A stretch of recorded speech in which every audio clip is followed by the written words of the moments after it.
Hi, welcome to this episode of Infectious Conversations. My name is Story Izagiri, and I am the WVU Medicine Internal Medicine Pharmacy resident.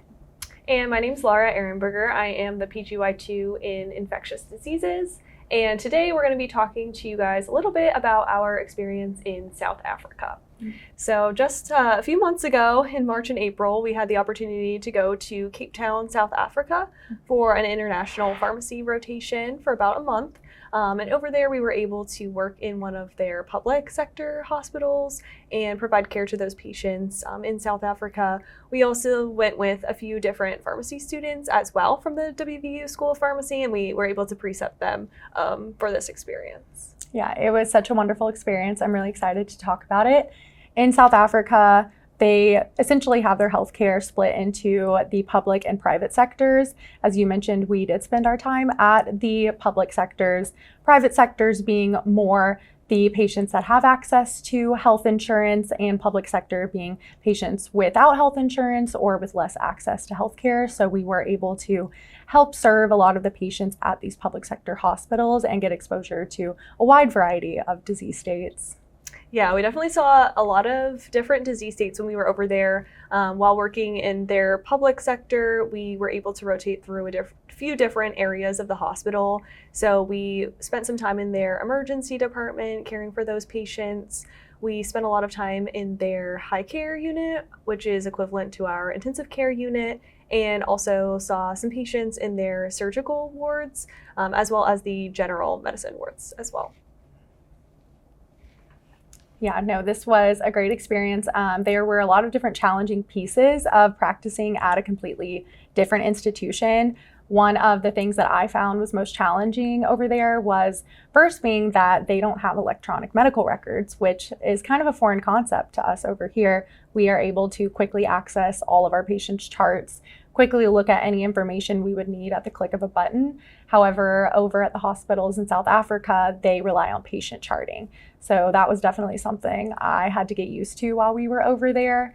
And in addition to this, here we kind of have the luxury of having any labs that we want for patients. If there's a lab that we need to help diagnose or monitor, we're able to order that essentially whenever we'd like. However, as we mentioned, the public sectors having less access to care, having less funding, that was something that was really challenging for me, not being able to have all of the labs that I would want. You know, sometimes we may only get a BMP checking different levels in their blood once or twice a week.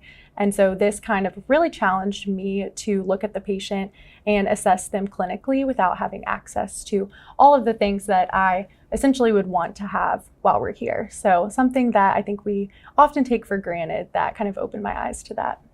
Yeah, I definitely agree with that. It was super challenging getting used to paper charts, as well as some of the lack of labs that were able to be performed over there. So like you had mentioned, definitely from an infectious diseases standpoint, a lack of culture and sensitivity data. So it really made me hone in on my diagnostic skills and kind of how we're going to diagnose the patient and treat them with empiric antibiotic therapies without those cultures or sensitivity data coming back. Yeah, and I know I personally, while we were there, had exposure to a wide array of different infectious diseases. So I'm sure that you were living the dream, getting to see all of these things that are right up your alley, being a PGY2 ID resident. What would you say are some of the most interesting disease states that you were able to manage or got exposure to while we were practicing there? Yeah, so we were able to learn a ton of different new disease states. I think one of the things that I really got to learn more about was HIV care for patients. So HIV is very common in South Africa, and I actually was able to spend some time in their HIV clinic. It was a provider-driven clinic, and so I got to spend some time with her, the physician, and see a few different patients during my day there. So they really treat more complex HIV infections. So we were able to talk to some pediatric patients, some patients with HIV that were drug resistant to our typical antiretroviral therapy, and some patients who had co-infections with potentially tuberculosis as well as HIV. So I really got a lot of exposure in that area when I was over there.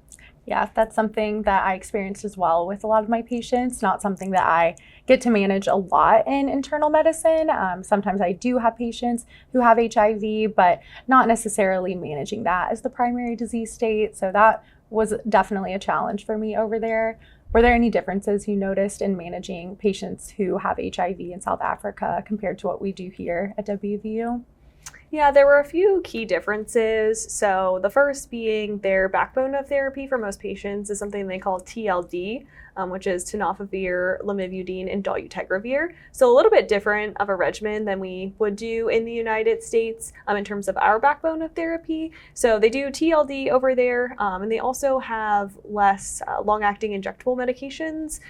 They really don't have them over there at all. So in our HIV clinic here at WVU, we use a lot of long-acting injectables. However, over there, they don't really have access to those medications. And so most of the patients are on oral therapies for their antiretroviral therapy. Yeah, that was definitely a change as well. I know here I had one rotation doing HIV at my first year of residency, and for each patient, we would have to go in and look at resistance patterns and choose the most appropriate antiretroviral therapy for them. However, there it was much simpler and just selecting TLD as their therapy. So that was something that I noticed as well. Yeah, so definitely very different management over in South Africa. Mm-hmm. So outside of HIV, what other disease states did you get to learn more about? There were a lot of different disease states that I haven't got the chance to manage here that I did there. Aside from HIV being one, another one that I saw a lot of was tuberculosis, which is something that I've talked about, I've learned about in school here, and I've had topic discussions. However, haven't ever had the opportunity to actually manage a patient with tuberculosis. You mentioned that there is a wide and large abundance of HIV in their population. So a lot of the patients are immunocompromised, which does put them at much higher risk of contracting tuberculosis. And therefore, a lot of the patients will have both of these disease states. So tuberculosis was something I learned a lot about, was something I was able to lead a topic discussion on with our students and learn a completely new disease state that I likely won't get to see very often here. Yeah, I definitely agree with that. We saw lots of different patients with tuberculosis. So we saw active pulmonary infections, tuberculosis meningitis, and spinal TB as well. So definitely a unique experience for us. What would you say we should know about preventing tuberculosis? So over in South Africa, they are working a lot to help to prevent the spread of tuberculosis because it is so prevalent there. And one thing that I found very interesting that we do not do here that I had to learn about was they do something called TPT, or tuberculosis preventative therapy. And this is not something that we do for our patients in America, and it's not in our guidelines for practice. However, South Africa does have their own specific tuberculosis guidelines, and they do this TPT, which essentially is a prophylaxis for tuberculosis. And there's different regimens. However, the most common one they use is usually 3-HP, which is a combination of isoniazid and rifapentine. They do this once weekly. A lot of people like to choose Wednesdays, and they'll do this for about 3 months to prevent contraction of tuberculosis. And with this, it's often offered to patients who either have HIV and are in this immunocompromised state that puts them at much higher risk of contracting tuberculosis, or patients who have had very significant exposure. So if there's someone in their household that has active tuberculosis, they often will put every patient or every person in that household on TPT to prevent them from getting tuberculosis as well. So definitely a good way for them to be able to manage it and help to control the disease state from spreading even further. Yeah, we definitely learned a lot about TPT when we were over there and ways to prevent tuberculosis. Another thing that I thought was really interesting and unique that we got to experience when we were over there is we were there for World TB Day, and they had a TB symposium at the University of the Western Cape, which is the university that we were working at over there.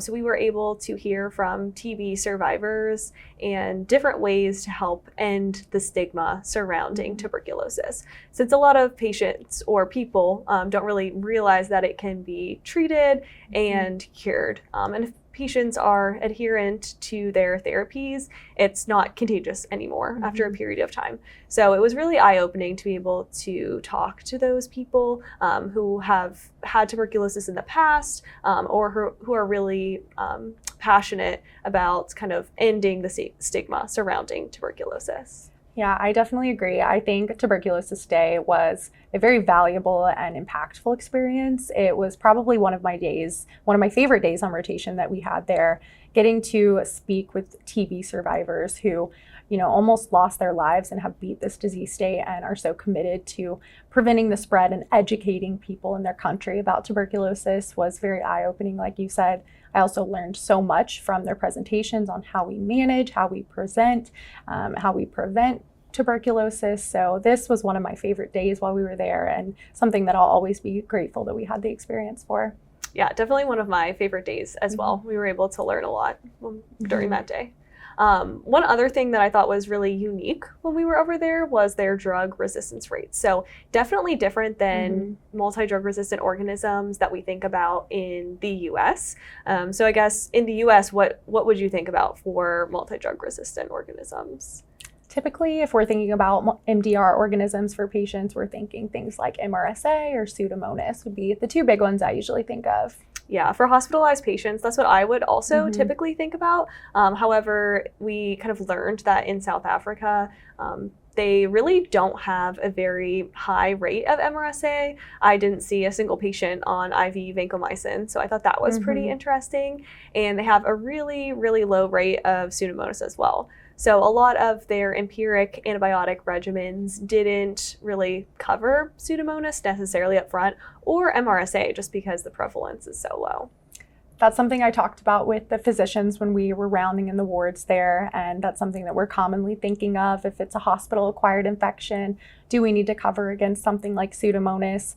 And when I said that, their eyeballs all kind of opened up, wondering what I was talking about. So that was an adjustment, and it was very different to learn about the other infections that they're more prominent and prone to, and having to consider those in a different population. Another thing that I think I found very valuable from being over there was getting to have that interaction with our patients, because our rounds, as you mentioned, we are in wards where all of the patients are in these rooms, and we just kind of walked around with our team and we would talk to each patient. And as I mentioned, we aren't able to sit in our office and work up our patients on our laptops prior like we do here. So we'd have to go to bedside, look at their information, and any information that wasn't in the chart. The only way we were going to get it at that point is talking to the patient. And that was something that I found really valuable, because here I don't often get to speak to my patients depending on what service I'm on. Sometimes I may get to peek in and see them while we're on rounds, but I don't often get to have extensive conversations with all of my patients. And so that was something I really enjoyed, getting to speak with them, and really showed me how much information I can get from the patient that I wouldn't be able to get just from a chart. And so that's kind of something that I would like to keep in my mind and kind of incorporate into my practice, where I'm talking more to my patients. Yeah, that's something I also found really valuable over there, just getting that patient interaction. Like you had mentioned, we really don't have the luxury of sitting on our laptops and working up their chart. So you really have to go to bedside and look at their paper charts in front of them. It really helps to be able to talk to patients about home medication regimens they're on, if they have any questions or concerns, because there were a few times they had quite a few questions for me that I was able to kind of help out with, talk to them about their medications that they were on inpatient, any kind of discharge plans or medications that they were to continue outpatient, and also provide patient counseling. So I really enjoyed that aspect of, care over there as well. Definitely. As a medicine pharmacist, I try to focus as much as I can on transitions of care, and especially in this population where they don't have as much access. I thought it was very valuable for these patients, as you mentioned, to talk through their medications, tell them what they're for, explain side effects, because otherwise they may not have access to this information. So that was another very valuable part of our trip. Yeah, I agree. So as we're wrapping up, I just wanted to ask you, outside of the hospital, because I know we had a lot of very good times treating our patients and working in the hospital, what was one of your favorite experiences that you did over in Cape Town? There are so many experiences that I could talk about. Mhm. I think my favorite was I had the chance to run a half marathon when I was over there. So the Two Oceans Marathon and Half Marathon weekend just happened to be happening whenever we were over there for the month. So I was able to run in that race. It's Africa's biggest marathon and half marathon. And so there were 16,000 people running it, which was such a fun experience. I was not brave enough to be one of those 16,000 people, but I'm so proud of you and how fast you ran it. You just beeped your way through that whole marathon. Yeah, that was really fun. What about you? What do you think would be the highlight of your trip outside of the hospital? There were so many things that were so incredible to experience in South Africa. If I had to pick one, my favorite experience was the bungee jump.